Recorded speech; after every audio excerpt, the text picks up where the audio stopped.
அன்பான mother TV நேயர்களே, உங்கள் எல்லாருக்கும் வணக்கம். இந்த அருமையான நாளிலே நாம் ஆண்டவருடைய பாடுகளின் நாட்களிலே அடியெடுத்து வைக்கின்றோம். குருத்து ஞாயிறு முதல் நாளாக அமைகிறது. இந்த குருத்து ஞாயிறு குருத்தோலை பவனியில் இருந்து ஆரம்பமாக பவனிகள் 1000, ஊர்வலங்கள் 1000. யோசித்து பார்த்தால் நம்முடைய சுதந்திர போராட்டத்திற்காக நம்முடைய தேசப்பிதா மகாத்மா காந்தி அவர்கள் உப்பு சத்தியாகிரகத்தை எடுத்தார். அதுவும் 1930 தண்டி யாத்திரை. பல்வேறு ஊர்களில் இருந்த மக்கள் 30 பேராக ஆரம்பித்த அந்த குழுவினர் பல்வேறு ஊர்களிலிருந்து திரண்டு அந்த உப்பு சத்தியாகிரகம் ஒரு பெரிய கூட்டத்தோடு ஆரம்பமாகிறது. அது எதற்காக? உப்புக்கு வரி. ஒருவன் தன்னுடைய சம்பளம் முழுவதுமே அந்த உப்புக்காகவே கொடுக்க வேண்டிய நிலை. இதை அன்றைய நாளிலிருந்து ஆங்கிலேய அரசாங்கம் மக்கள் மீது விதித்தது. மோசமான வரி விதிப்பை எதிர்த்து, நாங்கள் உப்பு எடுக்கிறோம், உங்கள் உப்பை நாங்கள் வாங்க தேவையில்லை, அதை குப்பையிலே கொட்டிக் கொள்ளுங்கள் என்று சொல்லி இவர்களே உப்பெடுக்க செல்கிறார். உப்பெடுப்பதற்கு அனுமதி இல்லை என்ற உடனே நான் அதை எடுக்கிறேன், முன்னாடி போறேன் என்ற உடனே ஆர்வலர்கள் அவரை பின்தொடர்கிறார்கள். ஆங்காங்கு ஒவ்வொரு ஊரிலும் திரளாக கூடுகிறார்கள். அந்த உப்பு சத்தியாகிரகம் தான் முதல் இந்திய தேசத்தினுடைய விடுதலைக்கு தீயை மூட்டியது என்று சொல்லலாம். இது ஒரு புறம் நடந்து கொண்டிருக்க, அதே ஆண்டிலே 1930 மார்ச் 12ஆம் தேதி நாசிக் என்கிற ஒரு இடத்திலே ஒரு போராட்டம், ஒரு ஊர்வலம், ஒரு பவனி. அந்த பவனி டாக்டர் அம்பேத்கர் கொண்டு வந்த பவனி. எதற்காக அந்த பவனி? நீ என்னை இந்து என்று சொல்கிறாய், அப்படி என்றால் இந்துவாகி நான் இந்த ஆலயத்தில, இந்த ராமர் ஆலயத்தில நுழைவதற்கு எனக்கு உரிமையை கொடு என்பதற்கான ஒரு பவனி. அந்த பவனி முழு வீச்சோடு நடக்கிறது. ஏராளமான மக்கள் அந்த ராமர் ஆலயத்தை சூழ்ந்து அமர்ந்திருக்கிறார்கள். அந்த பவனியின் பொழுது என்ன நடக்குமோ, என்ன பிரச்சனை எழுமோ என்று அன்றைய ஆங்கிலேய அரசாங்கம் பயந்து கொண்டிருக்கிறது. பல்வேறு பேச்சுவார்த்தைகள் நடத்துகிறது. ஆனால் அந்த ஆலய எங்களோடுதான் என்று சொல்கிற பிராமணர்களோ அவரை சார்ந்தவர்களோ இந்த ஜாதியத்தை கட்டமைப்பை எப்போது இருக்க வேண்டும் என்று நினைப்பவர்களோ பேச்சுவார்த்தைக்கு வரவில்லை. ஒரு வழியாக ஒரு கட்டத்திற்கு அதுவுமே பேச்சுவார்த்தைக்கு வருகிறது, முடிகிறது. ஆக ஒவ்வொரு பவனியுமே, ஒவ்வொரு ஊர்வலமே ஏதோ ஒரு விடுதலைக்கான ஒரு இலக்கை அடைவதற்கான ஊர்வலமாக இருக்கிறது. ஆண்டவர் இயேசு கிறிஸ்துவுடைய இந்த குருத்தோலை பவனி எதை நோக்கியதாக இருந்தது நமக்கு தெரியும். ஆண்டவருடைய பவனி எருசலேம் நோக்கியதாக இருந்தது. எருசலேம் ஆலயம் நோக்கியதாக இருந்தது. இந்த எருசலேம் ஆலயத்தை நோக்கிய இவரது பவனி அங்கிருந்த ஆட்சியாளர்களுக்கு மிகுந்த பயத்தை ஏற்படுத்தியது. ஏன் ஆட்சியாளர்களுக்கு பயத்தை ஏற்படுத்த வேண்டும் என்றால், அன்றைய காலத்தில் அதிகார மையமாக இந்த ஆலயம் இருந்தது.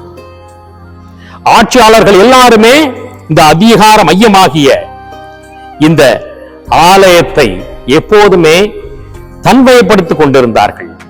அதனால்தான் அன்றைய காலத்தில் தலைமை குருக்களாக இருக்கிறவர்கள், பரிசேயர்களாக மற்றும் சட்ட வல்லுநர்களாக இருப்பவர்கள் எப்பாடுபட்டாவது இந்த ஆலயத்தில் ஒரு பொறுப்பு எடுக்க வேண்டும் என்கிற நிலையில இருந்து கொண்டே இருப்பார்கள். மிகுந்த பாடுபட்டு அந்த பொறுப்பை எடுக்க, தக்க வைத்துக் கொள்ள முயற்சி எடுத்துக் கொண்டே இருப்பார்கள். ஏன் இந்த ஆலயம் அதிகார மையமாக இருந்தது என்றால், மக்கள் கடவுள் மீது நம்பிக்கை கொண்டவர்களாக இருக்கிறாங்க.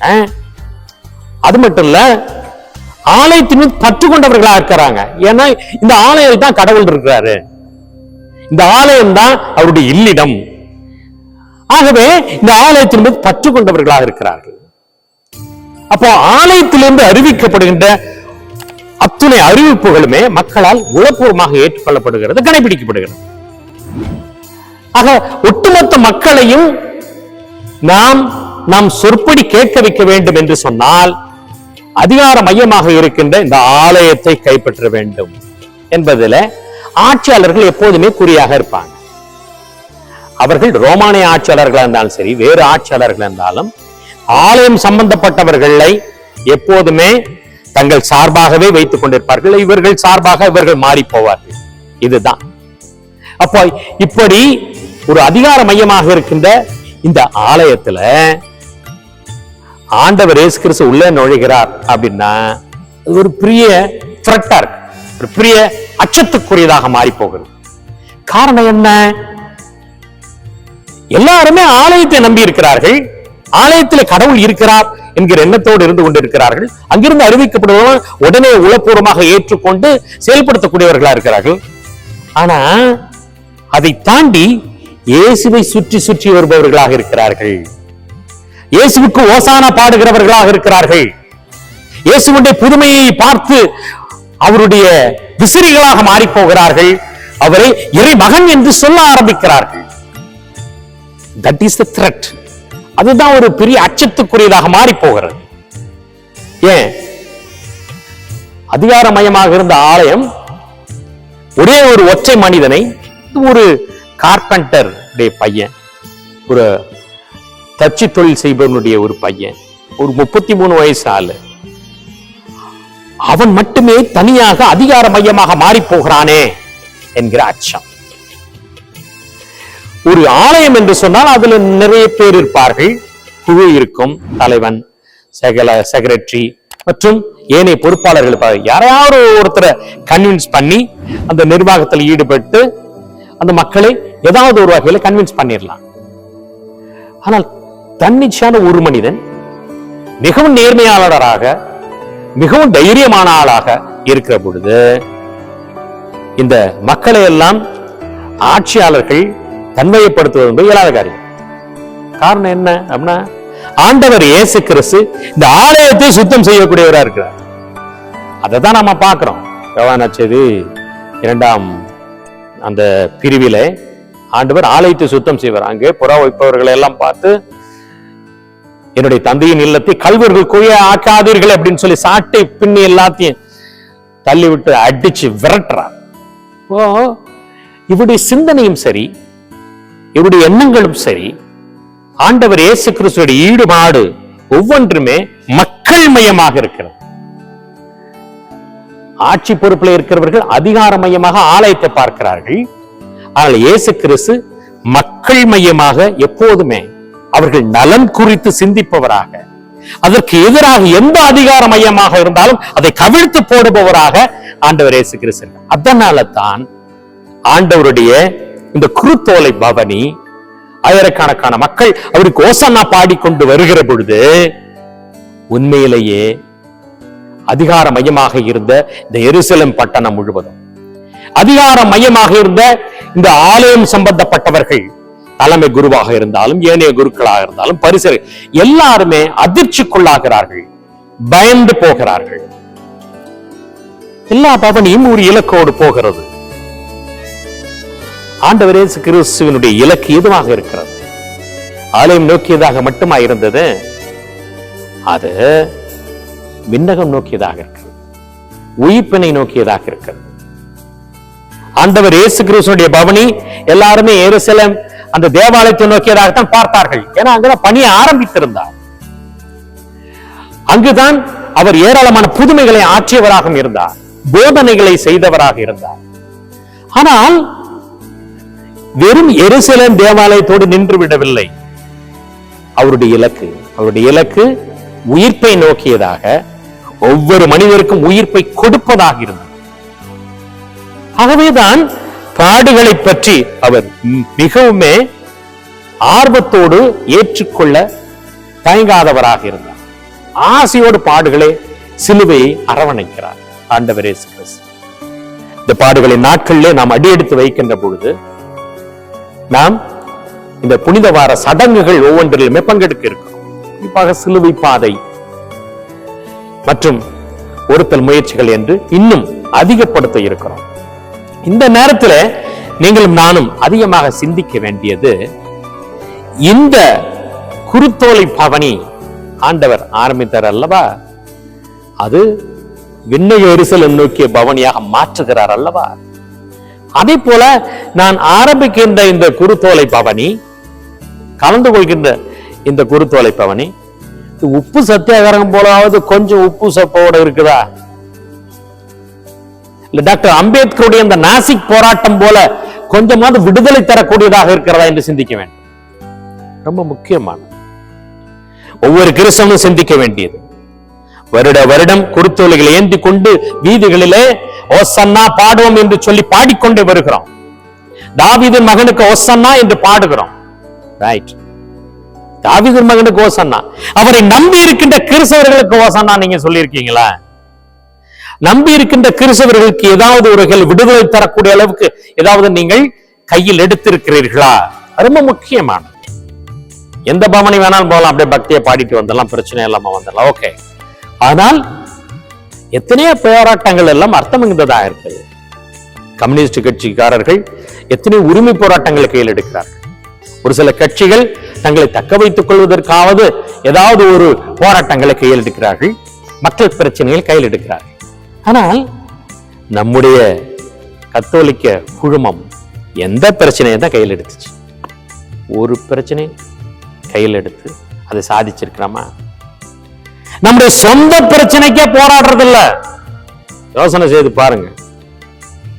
கத்தோலிக்க கிறிஸ்தவன் ஆயிட்டான், ஞானசானம் பெற்றுட்டான் அப்படிங்கிற ஒரே காரணத்துக்காக தலித் கிறிஸ்தவர்களுக்கு சலுகை இல்லை, கல்வியில சலுகை இல்லை, வேலை வாய்ப்புல சலுகை இல்லை, பெரிய பொறுப்புகள் எடுப்பதில் சலுகை இல்லை, ஏன் தேர்தல்ல சலுகை இல்லை, எதுவுமே இல்லை. போராடி கொண்டே இருக்கிறார்கள். கணிசமான அளவு தலித் மக்கள் கணிசமான அளவு மட்டும்தான் போராடிக்கிட்டே இருக்காங்க. ஆனால் ஏனைய கிறிஸ்தவர்கள் வேடிக்கை பார்த்து கொண்டேதான் இருக்கிறார்கள். என்னுடைய பவனி எல்லாம் வெறுமென ஆண்டவர் இயேசுவை பாடுகிறேன், அவரை பாராட்டுகிறேன், அவரை வாழ்த்துகிறேன், ஆமேன் என்றே முடிந்து விடுகிறது அல்ல. அப்படியா இருக்குன்னு முடியணும். நம்முடைய பவனியில் இப்படியே முடிந்து போயிடணும். அப்படியே வாரம் கோயில் வரைக்கும் குருத்தோலை எடுத்துட்டு வாரம். ஒரு சில பேர் கோயில்ல ஆதரவு கொடுக்கிற பிரசங்கத்தை கண்டுக்கிறது இல்லை. அந்த குருத்தோலை வச்சு டிசைனா வீட்டுல மாற்றத்துக்கு ஏதாவது செஞ்சு வைப்பாங்க. குருத்தோலைய சிலுவையை செய்வாங்க, கோபுரம் கட்டுவாங்க, அதை வச்சு கோயில்ல ஒரு கோயிலை கட்டுவாங்க. இதெல்லாம் செய்வோம் மெனக்கிட்டு. ஆனால் இது தலித் கிறிஸ்தவர்கள் சலுகை பெறுவதற்காக, உரிமை பெறுவதற்காக கிஞ்சித்தும் நாம் செஞ்சிருக்கிறோமா? நம்முடைய பவனி அதுக்கு ஏதாவது கொஞ்சம் உதவியா இருந்திருக்குமா? என்னுடைய பவனிகள் எல்லாம் அர்த்தப்பட வேண்டும் என்றால் இது போல மக்கள் உரிமைக்கான காரியங்களிலே கவனம் செலுத்த வேண்டும். என்னுடைய கால்கள் அதற்காக நடக்க வேண்டும், என் குரல் அதற்காக உயர்த்தப்பட வேண்டும், என் கைகள் அதற்காக போராட வேண்டும். இல்லை என்றால் குருத்தோலை பவனி அர்த்தமற்ற பவனியாக இருக்கும். ஆண்டவர் இயேசு கிறிஸ்து அவருடைய பவனியிலே மிகுந்த போராட்டத்திற்காக கலந்து கொள்கிறார். ஆட்சியாளர்கள் இதை புடிச்சிருவானோ இருந்தாலும் என்கிற பயத்தில் இருக்காங்க. ஆனா அவர் பிடிப்பதற்காக இல்லை, தன்னை கையளிப்பதற்காக இருக்கிறார். தன் உயிரை கொடுத்து ஒன்றை செய்கிறார். எல்லா மக்களுக்குமான உயிர்ப்பை கொடுக்கிறார். உலகத்திலே பயங்கர அச்சம் மிகுந்த ஒன்று என்றால் உயிர் பயம்தான். அது மேலே பயம் இல்லாம ஆக்கிறார். அதான் ஆண்டவர். அதுக்காகத்தான் இவ்வளவு பாடுகளை மனமோந்து ஏற்றுக்கொள்கிறார். அப்படிப்பட்ட ஆண்டவரை பின்பற்றுகிற நாம், வல்லமை படைத்த சக்தி படைத்த இறைமகன் இயேசுவை கொண்டிருக்கிற நாம், அவர் மீது நம்பிக்கை வைத்து நம் சகோதர சகோதரர்களுடைய பிரச்சனைகளை, அவர்களுடைய வேதனைகளை உணர ஆரம்பிப்போம். அவர்களுக்காக நடக்க ஆரம்பிப்போம். அவர்களுக்காக குரலை உயர்த்துவோம். கரங்களை கோர்த்து போராடுவோம். ஆண்டவர் இயேசு கிறிஸ்து உண்மையாகவே நம் கூடவே இருந்து நம்மை வழிநடத்துவார். அவருடைய பாடுகளின் நாட்கள் நமக்கு அர்த்தம் மிகுந்ததாக அமையும். ஆமென்.